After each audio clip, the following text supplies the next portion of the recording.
Hey, welcome back to S Sharpen the Spear podcast.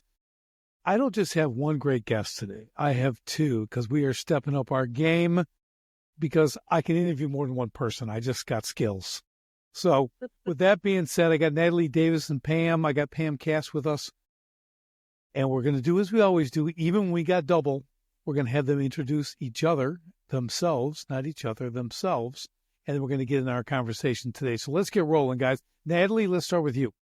Perfect. Well, hello to the listeners. I'm so excited to be with all of you today. My name is Natalie Davis, as you've heard, and I'm actually joining because Richard was a guest on our podcast, Reignite Resilience, a few weeks, maybe months ago.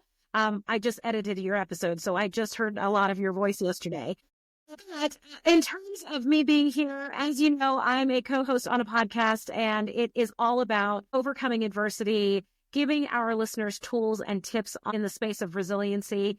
I'm also a licensed realtor and real estate practitioner by trade, and I enjoy speaking, teaching, coaching, and facilitating across the country. My specialty is within the real estate space, but I spend a lot of time spending time with people. So that's me in a nutshell. Awesome. Hello, I am Pam Cass. So I'm the other half of the Reignite Resilience podcast. Natalie and I have known each other for over a decade. Yes. Started volunteering together and then ended up at the same real estate brokerage. We're both in real estate, and we've both gone through some stuff in our life, as most people have. And so we came up with this idea of doing a podcast that talks about the stuff that we go through and how we come up on the other side. And we've been doing it we'll be on 2 years here fairly soon. And the number of people like Richard that we have met over these last couple of years have just been unbelievable. And you think your story's something, and then you hear somebody's story, and you're like, wow, that's really something. And so it's been a fun journey. And like Natalie, I'm a licensed realtor, been since 2007. The market crashed because of me. So It's all your fault. It was my fault. So anybody, I am sorry. I've got the person on the podcast, the one who caused it all. Pamela Cass. That rumor. I left a career to start this career, and the market crashes, and I'm like, well, okay, that was my fault. I'm sorry. I'm also a coach, professional coach. I'm starting to get a little more outside of the real estate industry and coaching. I absolutely love working with owners and leaders and watching them excel. And like Natalie, we talk to a lot of people all the time, and we both are instructors. And yeah, we both love what we do. And it sounds like we do a lot. We do, but it doesn't feel like we work a lot. Yeah. So that's good. That's awesome. Well, that's great, guys. I love it. I love that, because I know on your podcast, like you said, one of the beautiful things about podcasting is you get to meet amazing people. Yeah. Yeah. No matter whatever your topic is, whatever your focus is and stuff, that's really great. And like in the world of resilience, grit, all that stuff, yeah, you're going to meet some amazing people. There's some incredible stories out there. Like mine's kind of cool. And then, like you said, then you get the other guy like, oh boy, I feel kind of, No problem. Yeah, so you think, yeah. And it's one of those things that I always tell people too about, you need to read or listen to stories like this. You know why? Like what you guys do is beyond just you get to meet cool people, because you need to understand what people have been through way harder things than you have. Mm-hmm. And you can find that just keep going, like history in itself. And to me, that's what helps us get through whatever we're going through now, because we have a comparison. You think you got it bad. Well, you know what this guy had to do? You know what they did? You know what she did? It's like, right. You go, okay, maybe I shouldn't be complaining about the little first world problem I have today. Like something broke on my computer, and I'm all upset. Like maybe I shouldn't be that upset. It's not a big deal.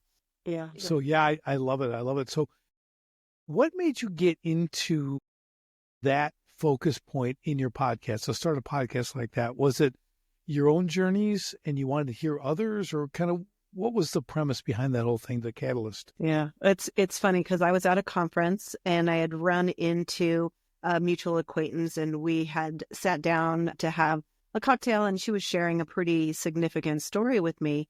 And in that moment, she talked about all of the people that she had in her corner helping her through that difficult challenge. And so I reached out to Natalie right after, and I was like, you know what, you and I have both been through stuff, and we've always had a village of people that have helped us get through those events. What if we created a podcast that creates a village for people that don't have anybody? So kind of create that community. And of course, Natalie's like, well, gosh, it was on my bucket list, so let's do it. Yeah. Your podcast. And that was that's the end. awesome. Yeah. Awesome. Yeah. So Natalie, when you join up with the co-hosting and you guys do it together, which I think is really cool, it is another level of challenge, having two people do, the same thing, which is really great. But I think it works really well. Whenever I've been on a podcast where they have like a producer, they're kind of like the co-host. They kind of also make it like co-host is kind of cool. They're a lot of fun. So I've done some interviews with, two other people and me, and I find those to be really awesome too, because you get extra perspective, but you get to kind of bop back and forth and everything else and get kind of double the benefit, right, Natalie? Yep, absolutely. Absolutely. I enjoy that piece. Just by nature, I love learning about other people and hearing their stories. And so our podcast is very conversational. So our guests coming on, we like to have that feeling that we are sitting around a table, having a beverage of choice and just connecting with individuals. So that part of it, I really, really enjoy. And then there is the back end piece, right? So I'm not that production engineer type. I just have a little bit more of a hands-on with just the extra things that go on behind the scenes with the podcast, which we didn't know when Pam and I sat down to do this. We were not experienced in any way, shape, or form in terms of launching a podcast, barely chipped the surface in terms of research and figuring out what we wanted it to look like, how it was going to be structured, things of that nature. We've tried some things. We've pulled some things back. We have some things on the horizon that we're still haven't rolled out yet.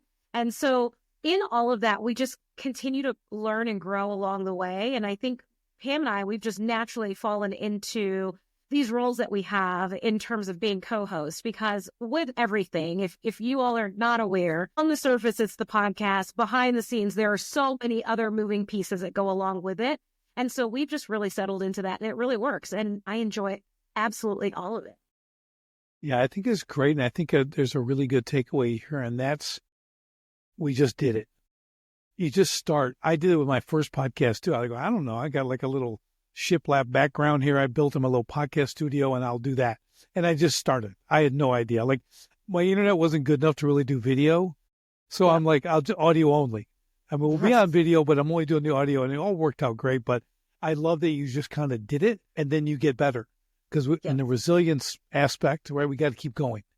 Definitely. You're going to make mistakes, and most people don't even know the mistakes you make because they don't have a clue. But as as the artist, I'm calling us artists, as the artists, we'll see it. But we also perfect it and get better and better. And then pretty soon it's just like when I was on your podcast, it just was smooth. Mm-hmm. It was great. We had great exchange between it. And I've been on a lot of hundreds of podcasts, right? And they're not all great. Just saying, okay. So, they're good, and they may be in the very beginning. So I'm not going to throw them under the bus, but I'm just under the bus. We appreciate the compliment. Thank you. Right. But it's nice when you are on one, because, and I do the complete conversational as well, because I think it's the most organic way to do it. And I think people follow easier because they're not like, oh, that question. And when you do the question and answer thing, it's too like content driven. Scripted. It's just scripted, right? Yeah. It's like, just send in the video. We'll be good. Exactly. So I kind of really like it. And I think it's that, like you said, just sharing beverages, sitting by the fire, that kind of thing, and just going through this stuff. And it really comes alive. So I think it's a great way to do it. Again, I've been on all kinds, from the short 10, 15-minute ones. I did a 12-minute one. That was kind of cool. And he does all these 12-minute conversations. I'm like, okay, so I get on it, and it was like months out, right? So I got on it, and he goes, okay, we're going to do this 12 minutes. And he has a timer that counts down and everything else. And so his first thing's like, well, what do you want to talk about? I go, me? I go, well, I'm on a ton of these. How about we talk about you? And then Perfect. I totally interviewed him on the whole. It was great. So, and he loved it. He's like, well, no one's done that. I go, well, I've been around a little bit, so it's good. Exactly. So the tables turned in that 12-minute time frame. That's right. That's right. It was great. So it was a good one. It was good. And he gave me a great review, so we like that. But so how being in the real estate industry, and they're doing the podcast, and they're not exactly related, okay? But there's always benefits, right? There's always spillover, if you will. Are you guys able to use that in conversations to kind of build rapport, or in general conversations with potential clients or people you're showing? I don't know if you're just residential, commercial, what you do specifically, but I'm sure there's a lot of relationship building, and this is probably a key. Do you get people actually tuning in and stuff like that you've talked to? Yeah, we absolutely. We have people, our clients that listen in. I think the biggest for me is I feel like I was an empathetic person before. I think doing this podcast and hearing people's stories, some of the stories where people will show up and they're well put together, and then you hear their story and you're like, holy cow, you're going through something significant right now, and you would have no idea on the surface. And so I think it's given me this different perspective of when I'm working with clients, not knowing what their story is. And in real estate, we joke sometimes that we are counselors, because sometimes we are going through some of the most traumatic things, divorces and deaths and, loss, and with our clients. But the empathy piece of it that has come from doing this, asking those deeper, better questions, being present fully for the clients, has really allowed us to have these really incredible relationships with our clients that ends up going generations. You're taking care of their parents, their kids, their grandkids, and beyond. And it's incredible. Yeah, that's awesome. I was going to say one thing on that too. Like, I love the empathy aspect. Like, I get that too. I think there's another thing that happens too in this, when you're sharing stories like that, is there's a humility. You have increased humility. You start to realize, like, dang, it really puts that, and humility is a good thing, right? It's a really, really good thing. Yeah. And the best definition of being humble I've ever heard is it's not thinking less of yourself, it's thinking of yourself less. Yes. Right. Yes. And when you have stories like that and the people that you guys talk to and everything else, I think you learn what that means. Just like you're saying, you start to these people going through stuff, because everybody's going through something. Yeah.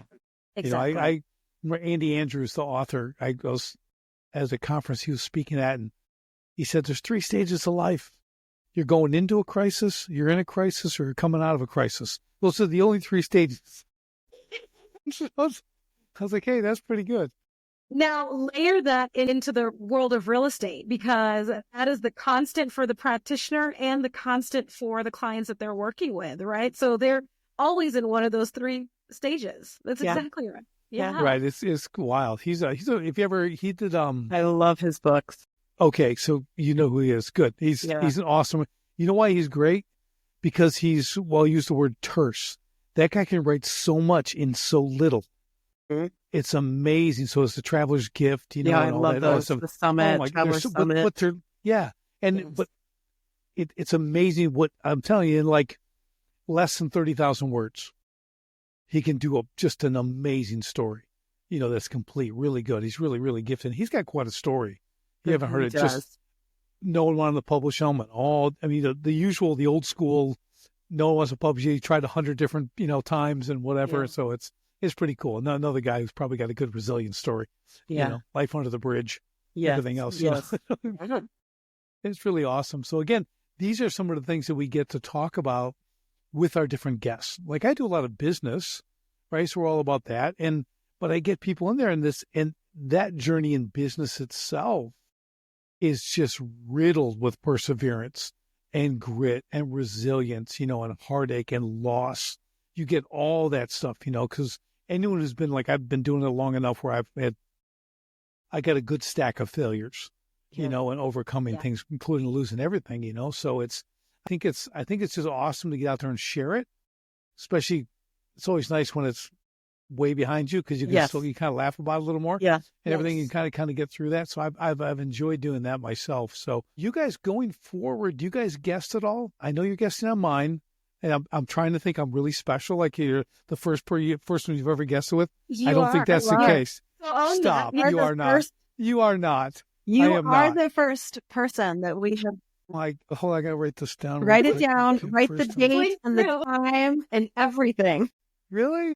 Yes. I'm Yes. totally flattered. That is really awesome. Yes. Well, okay, and we're like just getting into this, but I'm telling you, you guys need to guest more. Okay. You need to go out and be on podcasts. I kid you not, because you're great guests, but you're also great hosts, so it goes without saying. But It goes on the other side. Well, thank you for that. it's different. It's different. It's a little different, but really, if you can do one, you can usually do the other. But you guys should get out there. So, but enough of that. I'm working really hard to resist the urge to not just take over and ask all the questions. It's not right. Yeah. We're sitting on our hands. Well, no, hold on now. But this is a conversation. It goes both ways. So, Natalie, give me something. Give me a question. Put you on the spot now. Not for it. I'm delivering. Well, and here's the thing. I think that I'll go back to the original question that you asked and that Pam shared, the opportunity to share the podcast itself and how that pops up. I'm not actively practicing in terms of residential real estate sales, but I do work quite a bit with agents and broker owners and within the real estate association. And it's interesting. I call them like little nudges from the universe because I'll have a conversation, just a casual conversation with a person, and they'll bring up whatever adversity they're facing in life or someone very close to them is facing in life at that moment. And it's just that nugget of, oh, that's interesting that you say that. You know, you should probably listen to the episode that just released this past week because we talk about that. And we actually give you some tools and resources that you can use to help navigate through it or that you can pass along to someone else. So I'm constantly saying, we have an episode about that. Like we've had experts come in that have been successful in overcoming these adversities and having that resiliency. And so for me, that's a different direction that the conversation has gone. And I consider those little nudges because oftentimes it's verbatim what the guest has said on a previous episode that triggers it for me. And I'm like, Richard said that exact same thing. You should probably listen to his episodes because he dives in on that.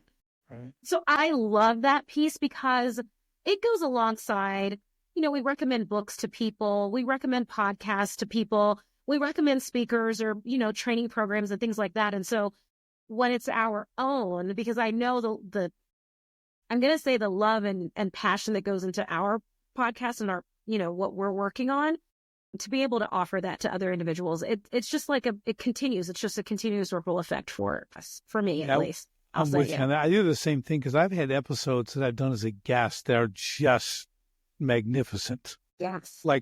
I'm like, man, I did one, I don't know what it's been, a month or two, a couple months ago, maybe now. And it was like an hour and a half. We did this whole thing and I got done and he's like, so what'd you think? And I go, what'd you think?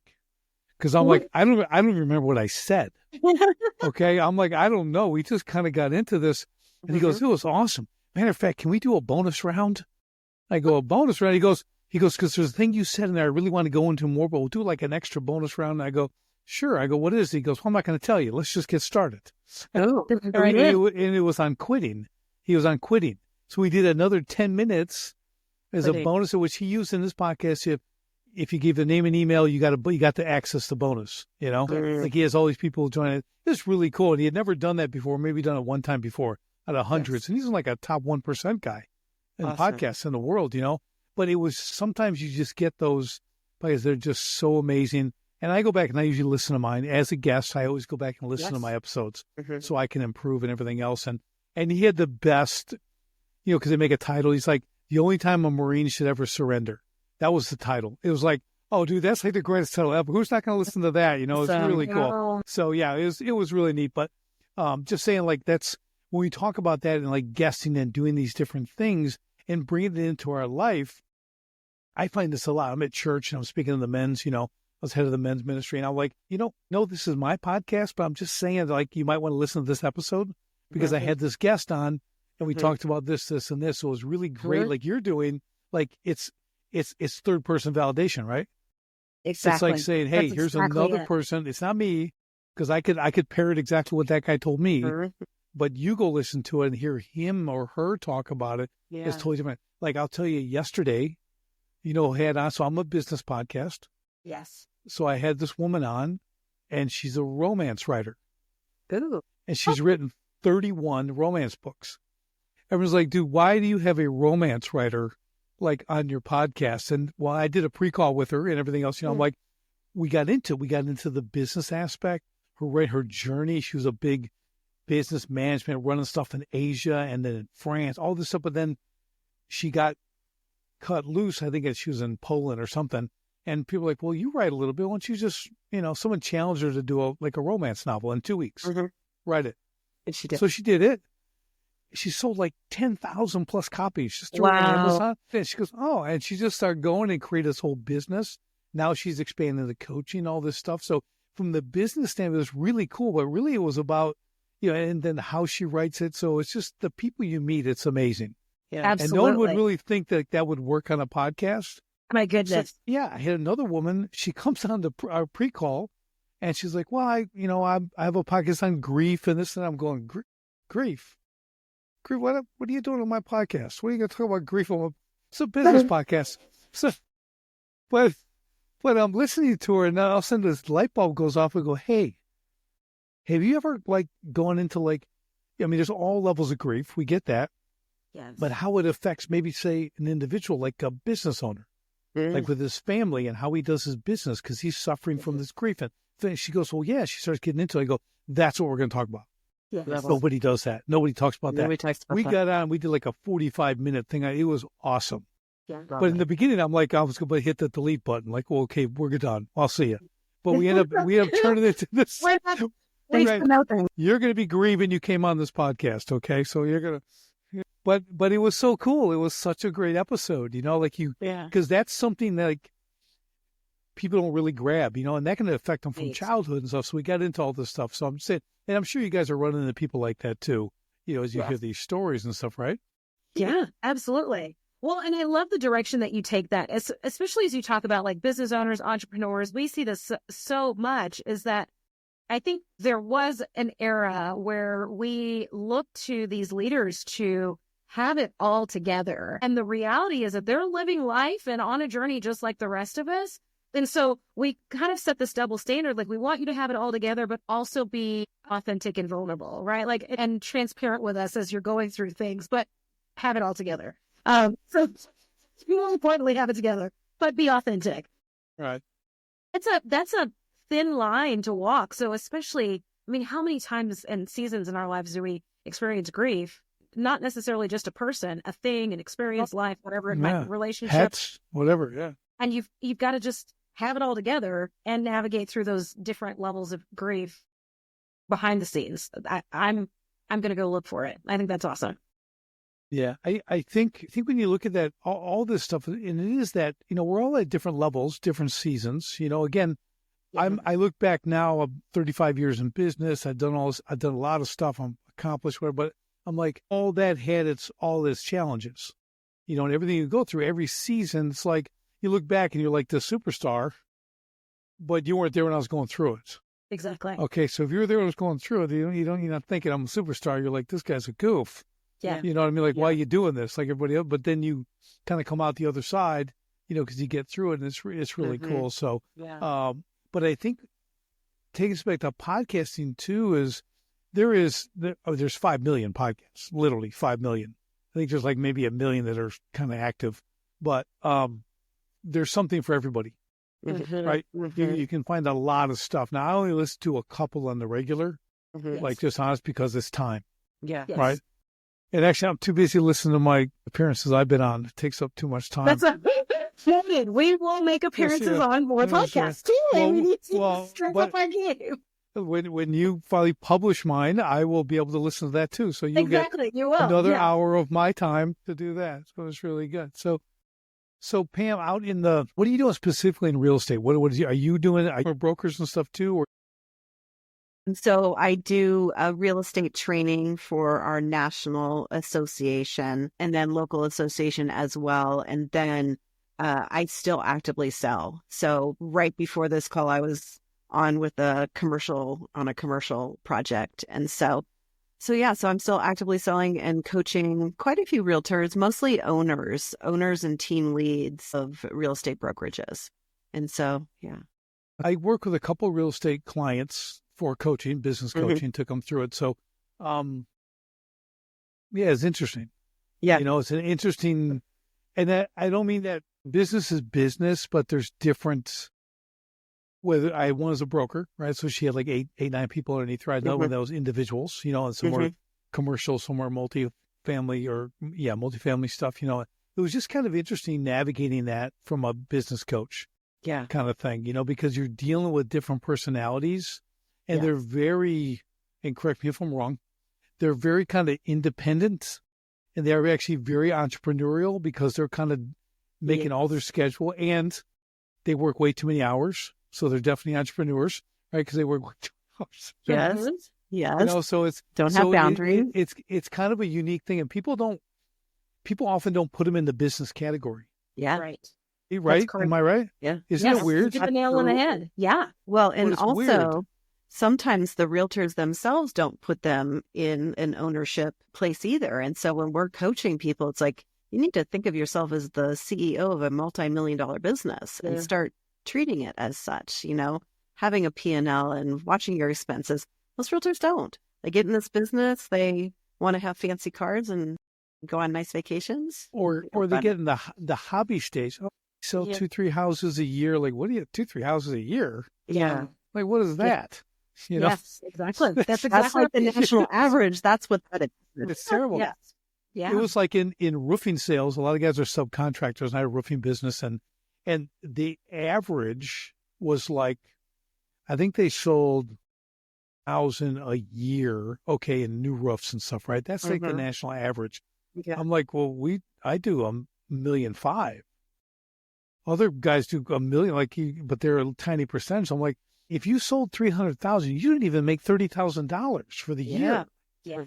Like they're like poverty level, especially what are you today. doing? How are you making it? Yes. Right. So it was kind of interesting. I kind of got into that, training people. Same thing. I'd be training guys how to sell, how to close, and you gotta hustle.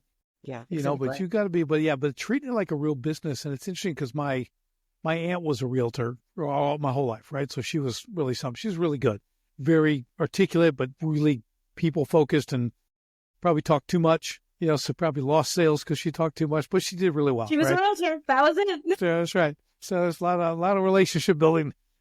I'd be more on the commercial side. I'd be selling large spaces, and that'd be my thing. But it's just kind of neat to see and again, some people treat it like a business. And like you said, I think it's great, Pam, that make it legit, have accountability, have metrics, right? Be able to follow what you're doing. Why are you down for 2 months? Yeah.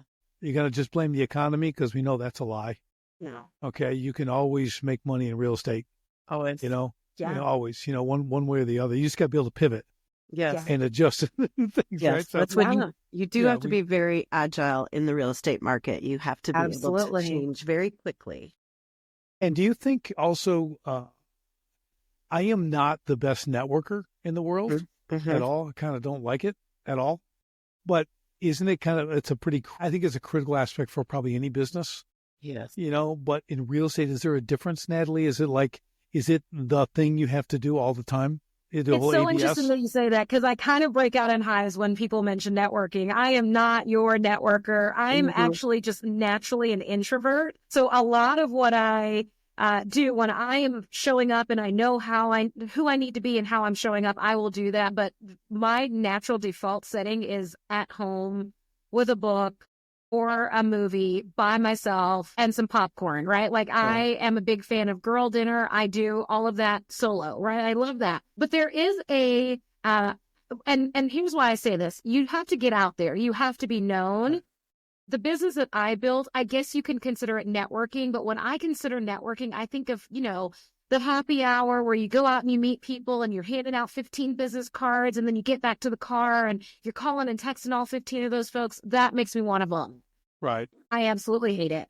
But what I did was more, you mentioned it before, is actually relationship building, right? I got involved in the community. I started volunteering. I volunteered at my kids' schools. I was working side by side with other members of the community in order to build trust with those individuals. And then, of course, they're going to help. They're going to look to me to help them with this fabulous, massive financial, need that they have in their business, because it's significant when we're talking about buying, selling, investing in real estate. That's how I look at and approach networking, not from the standpoint of happy hours. And to be quite frank, I didn't do happy hours then. It's very rare that you'll find me at a happy hour now. Right. It's not my jam. I'll do a breakfast with you, but I'm not going to do a happy hour. Yeah. Yeah, I always struggle. Like I go to whether it's a BNI thing or whatever, a local thing. I'm like, yes. Yeah, I'm going, it's just murder. The food's never good either. And you're like, okay, I got a bad breakfast. And like really 3 hours later, you're in the car regretting what you did. Except you got a really cool bag from the local printer full of a bunch of junk everyone else was handing out. And like, oh, great, take that and throw it with the other bag from last month. You know what I mean? Yeah. You got all that stuff. So I'm very much like you. I am an introvert as well. Some people don't think so, but I am. So I really enjoy that time. But when I network, it's relational. Yes. Okay. And it's purposeful. Yes. Okay. And I don't mean I'm looking for the right person. I'm only going to talk to them because I know their net worth and whatever. But I mean, I understand that I'm meeting people to do big things. Yeah. I'm not looking to get a carpet cleaning job, or whatever. And I'm not going to, because in reality, if you go and you meet someone once for their 60 seconds and they say they clean carpets and this, nothing wrong with that business. I work with those business owners, but like, are you really going to refer them? Right. Like there's no like and trust, right? Yes. There's no vetting. It's just a guy at the thing and they could be awful. And then you give them to your best friend and he destroys their carpet and whatever. It's like, and now my name's at risk here, right? It's a hard thing. So I really want to build those relationships because then you're getting real referrals. Exactly. You're getting the real nod. Like you have to talk to Richard. You have to talk to Natalie. If you don't talk to Pam, you're going to be sorry. You're missing out. Okay. Yeah. You're missing out. Right. Exactly. So it's make us the obvious and only choice. Listen to the BNI groups too. I want to say that if that's your thing, that's your jam, have at it. Yeah. I've seen people that are successful with that as well. Me too. It's not my cup of tea. Right. I just can't. Not my thing. And I definitely don't do the happy hour thing. It's exactly. I don't know. I do live events. Like I invite people. I do live events. I love doing that. Get up and speak and lunch and learns. I do all that kind of stuff. Absolutely. But I 60 seconds isn't enough for me. I know. I need an hour or two. Yeah. And let me work the room. I will work the room and I will close like crazy. That's it. Okay. Like I will be converting 50+% of the room into my stuff, because I can connect. I love to connect. That's the whole thing, right? Well, and I think you hit the nail on the head, Richard. Like when we talk about people wanting to work with people that they know, like, and trust, we never really dive into what that really means, like what know, like, and trust means. And then for you to hit all three in, let's just give them a 5-minute conversation. Probably rare. Like you're not going to satisfy know, like, and trust within a 5-minute conversation. It's like you mentioned, like building that rapport. Yeah. And having those conversations, the relational piece of it. It's huge. Yeah. I think what a lot of people, and you guys probably understand this better, the best in realty is sales cycle. Yes. Okay. The problem with a quick networking or a quick meet and that, it's the showing up. There's a girl sitting at a bar. She's on a stool and you walk up and ask her to marry you. Right. You don't know who she is. It's that. But if you understand relationship building and that know, like, and trust, you understand the length of your sales cycle. Exactly. Because you're not going to sell for who knows how long, right? So it doesn't mean they were interested at that time, but you started the conversation, you build a relationship, but now you have to do this over and over again. And pretty soon it's the old, you fill the pipe, a little bit's coming out till it gets full, then it's gushing out. But there is time involved. And that's what a lot of people aren't good with. Yes. They want that immediate, I want to sell something. Of course. But anything of value takes time, right? Yes. Whether that's building your career, your personality, your skills, a quality sale. Quality sale is going to take that time. And once you build that, again, it starts to spill over too, because your recommendations, your referrals to use you as a realtor or any other business holds a lot more weight. Yes. There's a lot of weight to that. So it's now you're getting super warm leads. Yeah. Right there. They've heard. They like anyone that has a product or a service, right? Like whatever it is that you have to take that into consideration. If you're looking for that quick microwave reaction, it's not there. Right. Yeah. It's just, so I tell people like McDonald's, right? The lines aren't around the place because it's good food. It's because it's fast and cheap. Okay. And that's okay. That's their market. And fast familiar. and cheap. Mm-hmm. You'll Yeah, get the it's just- exact same thing every time. That's right. Fast and it's bad every time. Every time it's bad. Consistent. It's Guaranteed consistent. never to be good. Okay. But everyone's Goodness. got their market, so it's Exactly. good. Yeah. Yeah. We all got to make choices. That's it. That's it. So that's good. So Pam, tell me, like in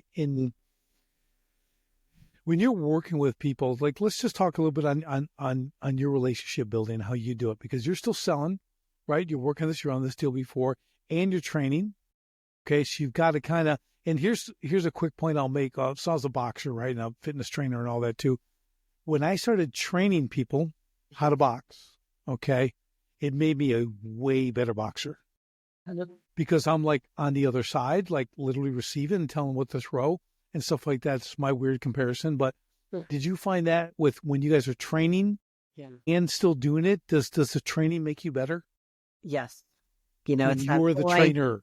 Yeah, whole idea of that modeled behavior, because I can't be coaching someone to do something I'm not willing to do, but then I'm learning and seeing what's working for other people allows me to tweak and make my business better. So it's absolutely has been a huge benefit. As far as my relationships, I had been in the restaurant industry for years before I got into real estate. And I left the restaurant industry because I'm like, oh, real estate will be easy. I'll have vacations. I'll have days off. Ha, that was funny. But what I was is my own boss. And so I had to go from everybody I knew me from being in the restaurant industry in leadership positions to being in real estate. And so that meant I had to change people's perception of me from that restaurant person to now a realtor. Yeah, they trust me as a restaurateur, but not as a real estate agent. And so that was a long time. And I am like the both of you, which I think is hilarious that there's three of us in doing the jobs that we do and we're all introverts. It's like, okay.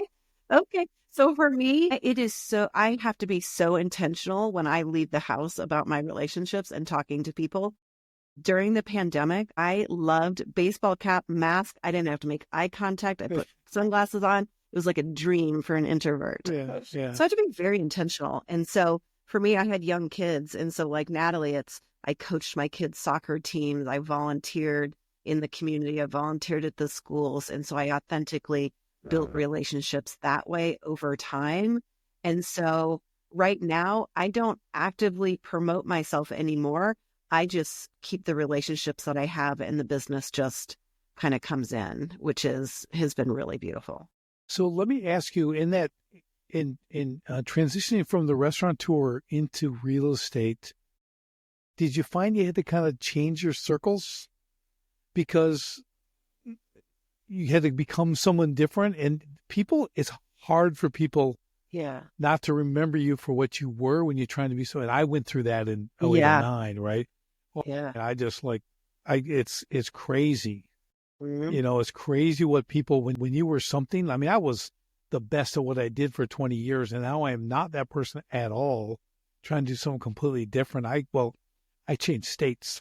Yeah. Yes. So, That's a solution. It's like you get the call. I want a sculpture. I want a water feature right now. Right. Yes. Yeah. So I'm like, it's going to move completely to make it easier for me, Yeah. So did you struggle with that? Was that a thing? Like, yes and no. I mean, no, for the fact that I wasn't in leadership in the restaurant. I was very much, I didn't interact like socially with my wait staff and my managers that were under me. I just felt like there needed to be that separation. So the people that I was hanging out with were people that were in my neighborhood that had kids the same age.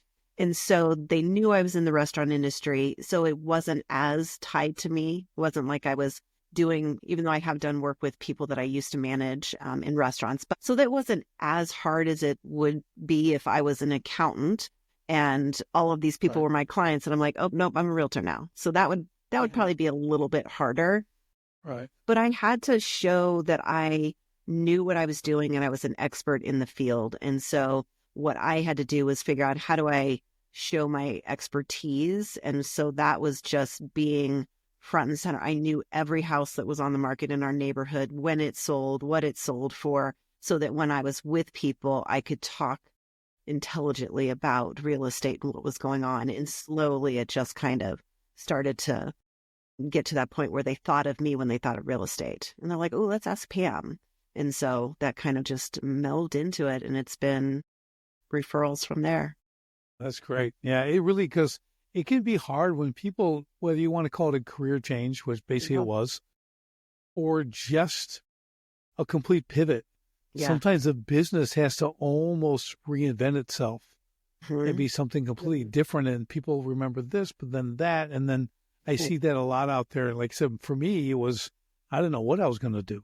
Yeah. I just wasn't going to do what I did. Now I'm this internationally recognized steel sculptor. I'm the best pond builder. Now I'm none of that. Yeah. And I haven't touched one in 15 years. And some of my friends haven't got over it. They're still having trouble. I'm like, look, well, are you sure you won't do this? Yes. Well, I told them, but I'm good. Don't worry. I'm okay. I know you're not okay, that I'm not doing this anymore, but I'm good. I've moved on. Yeah, yes. Yeah. So, but it's one of those things, and it's great to have done, but to move on to me is so much better, because and there's nothing wrong with doing the same thing forever, your whole life. That's good. I've never been that way, and for me to do something like 20 years was a long time. Yeah. So the economy crashing and everything going under kind of was a real blessing for me, because I could reinvent, restart, do a whole new thing, figure it out, and do a couple things, and then get to where I am now. Now I'm helping others do things, and it's amazing to have all that. But again, it's so much experience and wisdom. So what I picked up was wisdom, not just knowledge. Yeah, I can do a lot of things, but it's the wisdom that comes with that time, that time under tension, if you will, right? That's how you build. So it's really good. It's really good. I love it. That's just awesome. Yeah. So what are some of the plans going forward for you guys, either individually or together with a podcast? What are some of your plans? Well, we are trying to grow the podcast and what we're doing with that. And we're actually working on a book together right now. So that's kind of a big project that we're working on. So we're really, we just hired a marketing intern that's helping us do some marketing for the podcast.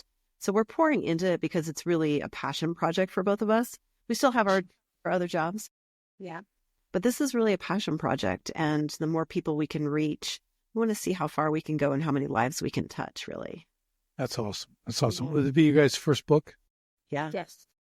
Good for you. Good for you. And after that, get working on the second one. Yeah. Exactly. It's good. So no, that's awesome. Doing the book thing is really, really awesome. I did mine. I always wanted to write. I always wrote, but never did like a book. And I finally did a book, became a bestseller. And that was really awesome. And now I have a book. And now I have a second book coming out now, and I get working on a third book. Love it. So it's once you kind of get that, it's really awesome. But it'll be so good for you guys just to do that and have it. Yeah. It's really good. So there's a lot of people out there who are afraid to write. I've had writing coaches on my show and stuff like that. They can really help people too. So like any industry, you teach people how to do real estate. You train them to do this. I teach them how to do business. I teach people how to be fit, how to box, and do all this other stuff. You do the same thing for book writing. Yes. There's coaches who will help you get through it and put it together. So you don't have to go it alone. Yes. If you want to speed up the process, like I had a great editor. Okay. I wrote the book in like 3 weeks. I just sat at the kitchen counter and I just knocked it out. Right. So I'm like, okay. And then I'm giving her like a chapter every day or two or whatever, And then I get done and go, okay, what's next? She goes, well, I don't know. No one ever gets a book done this fast. Overachiever. Hold on. That's right. So, okay. I'll get the cover done. I'm like, I'll get the cover done. I'll get that finished. I know someone, so I got that design. But, it was funny because this is how weird I am. Like I listen to my own podcast, right? I mean, I listen to my guest appearances. So she did her corrections and she does them all in red, right? In the manuscripts. I printed everything because I wanted to see how many mistakes I made. Am I weird or what? So I'm like flipping them. I'm like, ooh, a whole page, 1 comma. All right. And I'm killing. Oh, okay. She moved the word over here. And it was really cool because when you have a great editor, they don't write your book. Okay. You write it, but they just move words and they'll take it from here to the different part in the sentence. Like, that's perfect. They just make it flow. So I highly suggest after you get all your stuff in there, have someone edit it because they do magical things. Yeah. And if people think they're going to rewrite their book, I'm like, they don't have time for that. So all they want to do is like my subtitle. I'm like, I think it's it's not right. I don't know what. And she goes, just take that part out. And I took that part and she goes, there. And I go, that's it. That's why we paid. That's it. So I'm like, this is awesome because the two hardest things I did was the title. Yeah. 27 work. Okay. I went with the 28th. I had to come up with the 28th. That was Escape the Owner Prisoner, right? Titles are so hard. And then it was the only thing harder is the subtitle. Is the subtitle. Yeah, I'm just like, it's just brutal. Okay. I mean, I had this whole book sitting there and it took me longer to write the title and the subtitle than writing the whole book. Exactly. You know, it's just a nightmare. Or even going through the edits. You went through the edits faster than you went through the title. And the reason I went with the 28 title was I was at a track meet with a friend who owns a big company, a manufacturing company, a good friend of mine. Our kids are running. And I always run the titles by him. I go, Troy, tell me what you think. Escape the Owner Prison. And he looked at me, he goes, that resonates. That's a good one, because it just, I'm like, done. It's the title. Submitting it. Yes. Love it. It was great. So don't be afraid to get some feedback on that stuff, but it's hard because your titles, they try to be 1 to 3 words. That's kind of the goal, 1 to 3 words on the title, and your subtitles, whatever it is, but it's a challenge. So have fun. Knock out the book, and then you could agonize over the title. We'll do it. And we have taken your advice. We have a coach, and we have an editor that's ready and like that, but love it. we're shooting for March of next year. Nice. So the following March. Yeah. That's awesome. That is awesome. I have 3 kids whose birthdays are in March. Well, then it's a good month. This is perfect. It is. It'll be good. We'll celebrate your book release and my kids' birthdays. I was going to say, it'll be a party. Each buy their own book. Right. Yeah. Yeah. I'll give one each to them. I'll give them to them as a gift. Yes. Every book says their gift. Yes. That's right. It says, perfect. I know you wanted this, so I got it. And I gift wrapped it and everything. It's good. You'll love it. You'll never forget it. Never forget it. So cool. It will go down as a memorable birthday for sure. Yeah. They always do. And they're big. Birthdays are, they're big events at our house. So it's good. So, man, this has been awesome, you guys. Any final thoughts or words for, I know we've talked about a lot of stuff, but leave us inspired. No pressure. No pressure. No pressure at all. Here's what I will leave you with. My final thoughts. As we join you coming from the Reignite Resilience podcast, obviously we've shared that's a podcast about resiliency. One of the biggest things, I'm going to say the biggest thing that we've learned just over the last few episodes is the power of taking action. We can talk about overcoming adversity, different tools, modalities, and programs and training that you can go through, but it really boils down to taking action. So even if you're in a space that you're not facing adversity, but there's something that you want to accomplish and achieve, just do the thing and take action. Love it. Love it. Yeah. I love Pam? that. I love that. I knew you were going to ask me. You got to come up with your own. We can't let Natalie carry the whole show here. We got to. I knew I was going to be next. Final thoughts. I love Natalie's, there's got to be the action, but I think that we can get caught up in the overwhelm when we're going through these events. And I tell people to allow yourself to sit in the feeling that you're feeling in that moment so that you can really process through those feelings, because we're very good at, I got this, let's tough through it. Let's just power our way through it and on to the next and on to the next and on to the next. But until you take that time to really allow your heart to feel what you're going through and have that closure, you're always going to be carrying that with you down the road. And I think that if you can do that, all of those things that have happened in your life have been for a reason. They are preparing you for that next thing that's going to happen. And it's going to allow you to be able to face it and get through it better. Yeah, that's awesome. That would be under the category of emotional intelligence. Yes, it would be. Right? You need to sharpen your emotional intelligence, and that's one exercise that you can do that with. Yeah. That's really good. And I love the action stuff, Natalie. People who suffer from anxiety, action alleviates anxiety. Yes. Because I believe anxiety is the inability to make a decision. Mm-hmm. When you think about it, so people I'm a big fan of imperfect action. Yes. Just like you did with the podcast, just get going. Yeah. And everybody starts at awful. Everybody starts at awful. Yeah. Okay, we all do when it's new, and then we work our way up the scale, right? And I think you need to have one of those people in your lives that when you have an inspiration or an idea, you can call that person and they're going to be like, let's do it. and don't ask questions. I think we don't do stuff because of fear. Like, oh, I should start a podcast, but then we just don't do it. But if you've got that person, that coach, that mentor, that whoever that you can call and say, what do you think about doing a podcast? And they're like, let's do it. Yes. And then you're just going to do it. Yeah. Yeah, it's good because just do it. Just do it. I got to just. Yeah, there it is. Exactly. That's right. But yeah, it's really awesome. Well, man, this Feel has been free great. to sponsor this podcast if you're listening. Yes. That is it. I love it. So let's do this right now. Let's do again, one more time, the name of your podcast. If you guys have websites, anything else you want people to follow, get in touch with it, any kind of thing like that, give that to them now. Of course, all this will be in the show notes as well, but let's share that right now as we wrap up. Absolutely. Great. Awesome. So yeah, I'm happy to share that we have a website. It is reigniteresilience.com, and you can learn all about what's happening in the world of Reignite Resilience. One of the additional tools that we are giving all of our listeners and subscribers is a weekly think letter that highlights our recent episodes, as well as providing additional tools and resources for our subscribers to help them in overcoming adversity. That's a weekly, easy read, Saturday morning delivery for you to take into the weekend, process, and then have the resilience that you need heading into the next week. And then you can also find us on Facebook and Instagram at the Reignite Resilience Podcast for both platforms. Yeah. Awesome. Anything, Pam? And look for more information about the book that will come out in March. And we'll do kind of a countdown Pre-order? and early release. Pre-order? And pre-order for sure. Pre-orders for sure. Yeah. Signed copies? Okay. Yes. We don't know what that Yeah. entails, but we'll and say book tour. And let's You take just you throw take it a around. pen. You take a pen and you And we sign the sign it. inside cover. books signing. And you charge $20 more. That's Yes. what okay, perfect. Okay. Then yes. You'll see us on the road doing a book tour. Yes. That's right. Yeah. Are you We're really? putting that out there. Well, if we don't put it out there, we're not going to do it, Okay. Richard. So Good. Yes. Well, I like that. just throw it out there. You could do the virtual book tour. We could do the virtual book Being tour. a podcast guest, right? There You put it together- is. I love That's it. why you do it. That's where you That's do right. it. Okay. Okay, We'll reach out to seriously. you. Find us on other podcasts. We will make guest appearances Yes. from here on. I will connect you because I have Awesome.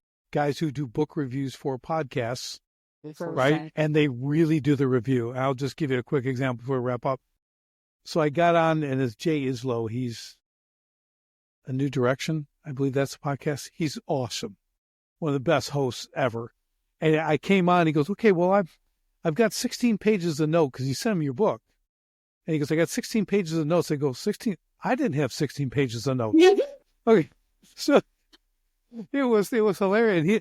And we had to do a 2-part series because we only got to chapter 5 in the first hour. And then we did another one, and he's amazing. So I will connect you with him for sure. Okay. So a 2-hour episode, part 1 and part 2, an hour each.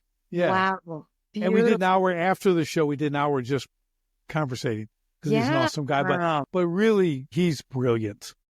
I Love mean, it. he's a gifted host. You guys, Perfect. you'd love to be on the show. I'll hook you up for sure. Okay. Okay, Perfect. but that's your book tour. I'm not kidding. I love it. You start researching those podcasts, and you will be busy I love it. Perfect. and not have to leave your home. It'll be awesome. That's Sometimes we like to leave. Even though we're We're introverts. We got to take care of each other. We're introverts. Exactly. It's all so. good, I so. sign me up for that. Yes. Beautiful. Well, you guys have been awesome. Thank you. I knew this was going to be great. Thank Super happy, and I'm like excited. You're the first guest appearance on my show, so Yeah. I did you are write that down. the I'll start. never let you forget it. Don't. Ever. We Thank won't let you. you forget We it. won't forget this. No. That's And thank good. you so That's much good. for having us. We appreciate it. It's been You an bet, honor. guys. It's been great, and for everybody listening, tune in again for more incredible guests if we can top this. But we may, and we may not. You have to listen in to find out. Love it.